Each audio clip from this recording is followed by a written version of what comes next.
નમસ્કાર મિત્રો, આજે તમારી સમક્ષ બહુ સુંદર વિષય છે. ઘણા બધા વ્યક્તિઓ કોઈ પણ પ્રકારની દેવી અને દેવતાઓની માનતા કરે છે અને પછી માનતા ભૂલી જાય અને પછી જીવનમાં દુઃખ આવે એટલે એમ થાય કે આ માનતા મેં કદાચ કરી હશે, હું ભૂલી ગયો છું, અને આવી અંદરની ચિંતા કરે. તો મિત્રો, આપની કોઈ પણ પ્રકારની માનતા ભૂલી ગયા હો અને માનતા પૂરી ન કરી શક્યા હો તો આજે એવા 2 ઉપાય બતાવવા જઈ રહ્યા છીએ જેનાથી આપની માનતા પૂર્ણ થઈ શકે.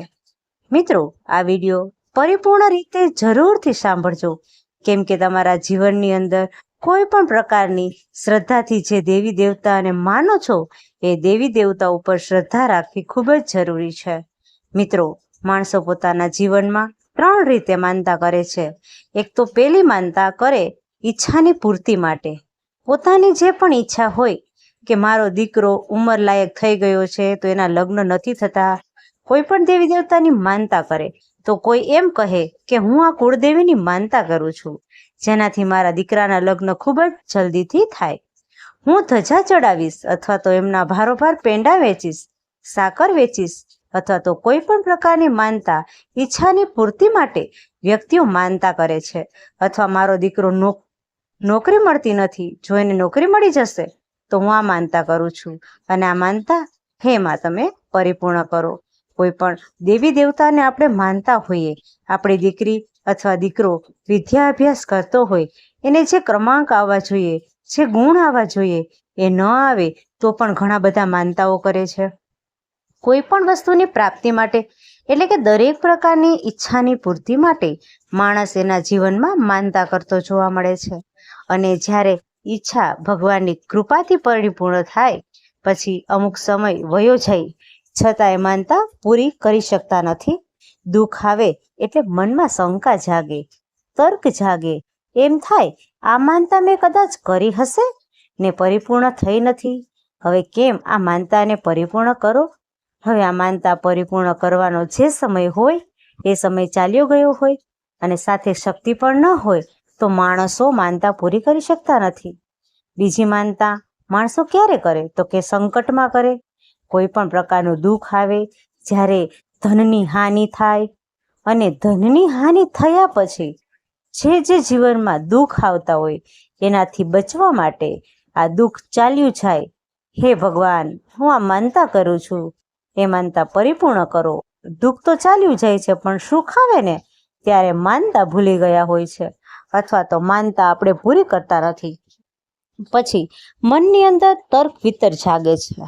મિત્રો, એક વાત યાદ રાખવી ખૂબ જ જરૂરી છે. આપ જે ભગવાનને માનતા હો એ ભગવાનને પૂર્ણ શ્રદ્ધાથી માનો. શાસ્ત્રોમાં તો એમ કહ્યું છે કે આપણે રહેવું જોઈએ એ પ્રમાણે શાસ્ત્રમાં તર્ક ન કરવો જોઈએ. આપણા શાસ્ત્ર ઉપર આપણે અંધશ્રદ્ધા ન રાખવી જોઈએ. સૌથી પહેલાં હું તો ઘણી વખત કહું છું કે આપણે માનતા જ ન કરવી જોઈએ. આપણે આપણા ઈશ્વર ઉપર, આપણા દેવી દેવતા ઉપર ભરોસો રાખવો જોઈએ. શાસ્ત્ર અને ધર્મ સાથે આપણે ચાલવું જોઈએ તો ભગવાન આપણી દરેક ઈચ્છા પૂર્ણ કરે છે. અને જીવનના 2 ભાગ છે, તડકો અને છાંયો. તેમ સુખ અને દુઃખ બંને છે. પોતાના કર્મ અનુસાર એમના જીવનમાં અનેક પ્રકારનું દુઃખ પણ આવે અને કર્મ અનુસાર સુખ પણ ભોગવે છે. હવે છતાં આપણે ઘણી વખત બીજાની વાતમાં આવી જઈએ અને આપણે કોઈ પણ પ્રકારના મંદિરની માનતા રાખી લઈએ. અને ત્રીજી માનતા, હું માનતા નથી કહેતો, વિચાર કહું છું. ઘણી વખત સુખ આવે ને એટલે આપણો વિચાર જાગે કે મારે યજ્ઞ કરવો છે, મારા માતાજીનું મંદિર છે ને ત્યાં બંધાવી દેવું છે, અથવા તો ધજા ચડાવી છે, અથવા તો કોઈ યજ્ઞ કરવા છે, આપણી ઘરે સારા કામ કરવાનું મન થાય. આવા વિચાર આવે અને કોઈ માનતા નથી, એ તો આપણા વિચાર છે કે સારા. જ્યારે આપણે કર્મ કરવાના વિચાર આવે ને તો ઉત્તમ ભગવાનની કૃપા છે અને કદાચ સુખમાં ઈચ્છાઓ પરિપૂર્ણ ન કરીએ તો એ માનતા નથી, એ દરેક પ્રકારના આપણા વિચાર છે. ઘણી જગ્યાએ આપણે મંદિરોમાં નમસ્કાર કરવા જઈએ અને મંદિરમાં આપણે ખૂબ શાંતિ મળે, તો આપણી એક ઈચ્છા જાગે કે આ મંદિરમાં મારે યજ્ઞ કરવો છે. તો ઈચ્છા જાગે છે. કદાચ ઈચ્છા પૂરી ન થાય ને તો એ માનતા ન કહેવાય. એ તો કેવલ ને કેવલ તમારા સારા વિચાર છે, એનાથી તમને પ્રાપ્ત થયા છે. અને આ સારી જગ્યાએ જોઈએ ને તો સારા વિચારો આવે જ છે. સારા માણસોની બાજુમાં બેસીએ તો એ સારા વિચાર આવે, અને કદાચ સારા વિચારો પ્રમાણે ચાલીએ ને તો એ જીવનમાંથી દરેક પ્રકારના સંકટ દૂર થાય છે. છતાં આપણે કોઈ પણ પ્રકારના ઈશ્વર પ્રત્યે, દેવી દેવતા પ્રત્યે કોઈ પણ પ્રકારની માનતા કરી હોય અને ભૂલી ગયા હોય, ન કરી શક્યા હોય, તો શું કરવું? 2 ઉપાય બતાવીશ. એક, જે માનતા કરી છે એ માનતાને યાદ કરવા માટે, અને માનતા ભૂલી ગયા છો તેની ઈચ્છાની પૂર્તિ માટે 2 ઉપાય બતાવવાની છું. સૌથી પહેલા મિત્રો, જે ઉપાય બતાવું એ માનતાના સંકેતો. ઘણી વખત આપણે સંકેતોય મળે છે, પણ એ સંકેતોને આપણે સમજવાની એટલી શક્તિ ના હોય, એટલે સંકેતો સમજી શકતા નથી.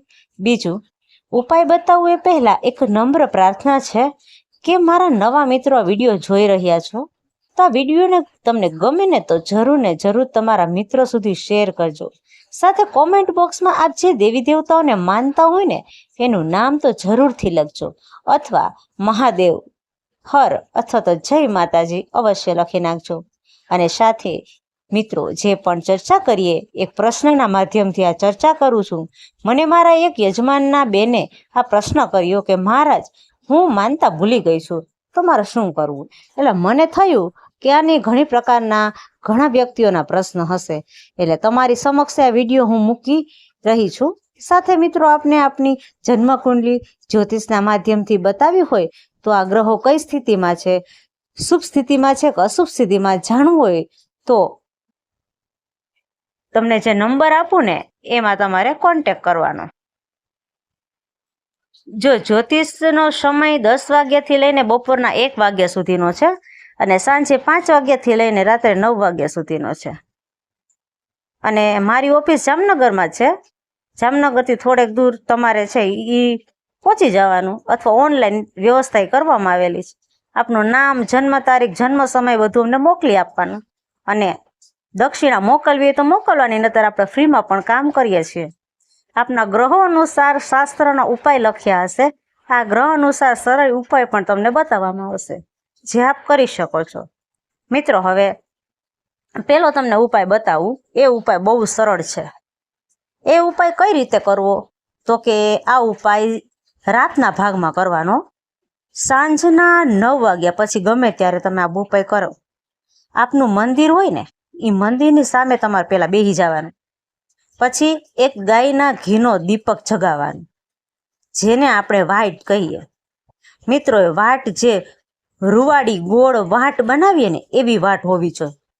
બીજી વાત, એ તેલના દીવાની ઊભી વાટનો દીવો કરવાનો, અને દીવો અખંડ દીવો આપણે જેને કહીએ. આ બંને દીવા પ્રજ્વલિત કરવાના. અને જે પણ દેવી દેવતાઓને તમે માનતા હોય ને, કુળદેવીને માનતા હોય, એની માળા કરવાની. માળા છે ને એ ગૌમુખી રાખવાની. જે માળા રાખવાનું વસ્ત્ર આવે ને, આસન પાથરવાનું, એ કુળદેવી અને કુળદેવતાને માનતા હોય ને એના નામની ભક્તિ સાથે, હૃદય સાથે આપણે એક માળા કરવાની, અને માને પ્રાર્થના કરવાની કે હે માં, મારાથી કોઈ પણ પ્રકારની મારી ઈચ્છા પૂર્તિ માટે, દુઃખ માટે, અથવા તો કોઈ પણ રીતે કોઈ પણ પ્રકારની માનતા કરી હોય, અને એ માનતા જો હું ભૂલી ગયો કે ભૂલી ગયો હોઉં તો મને યાદ કરાવો.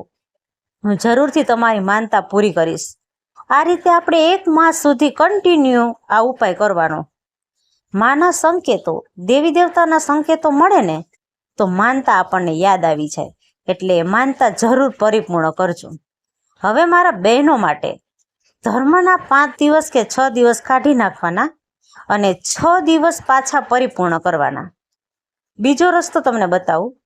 માનતા આપણી પરિપૂર્ણ થઈ જાય એ માટે શ્રદ્ધાથી, જ્યાં સુધી ભક્તિ હૃદયથી ન નીકળે ને ત્યાં સુધી ભગવાન આપણો સ્વીકાર કરતા જ નથી. એટલે કેવલ શબ્દોથી નહીં, પણ તમારે હૃદયથી પ્રાર્થના કરવાની છે. આ જ ક્રિયા છે. એમાં પણ 2 દીવા કરવાના, અને જ્યાં સુધી માળા કરો ને ત્યાં સુધી હું તમને એક શ્લોક આપું છું. એ શ્લોક છે ને એ બોલીને માળા કરવાની, અને આ માનતા પૂરી કરવા માટે એ શ્લોક આપણી માનતા રહેશે નહીં, ઓલી યાદ કરવા માટે 2 રસ્તા તમને બતાવ્યા છે. સાથે જ્યાં સુધી માળા કરો ને ત્યાં સુધી આપણે દીવા પ્રજ્વલિત રાખવાના. આ ઉપાય કોઈ પણ સમયે તમે કરો, સવારે પણ કરો અને સાંજે પણ કરી શકો, કોઈ પણ સમય કરી શકો, પણ શ્રદ્ધા રાખવી જરૂરી છે મિત્રો. સાથે જ સમય જે હોય એ સમય એક જ સરખો હોવો જોઈએ. આ શ્લોકની અંદર સવારે કરો તો સવારે કરવાના, સાંજે કરો તમારે રોજ સાંજે જ કરવાનું. પણ આસન રાખવાનું, અને એમાં જે દેવી દેવતાને આપ માળા કરો છો ને, જેમ કે હું શ્લોક આપું, જગદંબાનું આપું, માતાજીનું આપું, એટલે એમાં કોઈ પણ પ્રકારની માળા, કોબડીની માળા પણ ચાલે, સાથે સ્ફટિકની માળા પણ ચાલે, હળદરની માળા એ પણ ચાલે. આપ જે માળાથી માળા કરતા હોય ને એ આવે. શ્લોક આપ જરૂરથી લખી લેજો, અને શ્લોકની એક માળા આપને જરૂર કરવાની છે. આ ઉપાય એક વખત તમારી સમક્ષ રાખી ચૂક્યો છું, પણ આ વિશેષ ઉપાય ફરીથી રાખું છું. આપને આ શ્લોક બોલવાનો છે. સર્વ બાધા મુક્તા શાંતિ, ધન્ય ધનાસુ તન્વિત, મનુષ્યા મતદાનમ કુર્વંતિ, ભવિષ્યમાં શંકયતુ. આ શ્લોક આપણે એક કરવાના છે.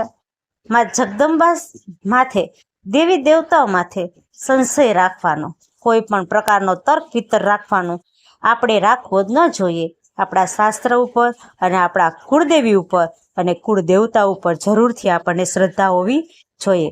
અંધશ્રદ્ધામાં પણ ન જવું જોઈએ. અંધશ્રદ્ધામાં જાશો તો હર હંમેશ નુકસાન થવાની સંભાવના વધી જશે. મિત્રો, આ વિડીયો તમને કેવો લાગ્યો એ મને જરૂરથી કહેજો, અને અમારી ચેનલને સબસ્ક્રાઈબ કરી દેજો. ફરી મળીશું નેક્સ્ટ વિડીયોમાં. ત્યાં સુધી બધાને રાધે રાધે.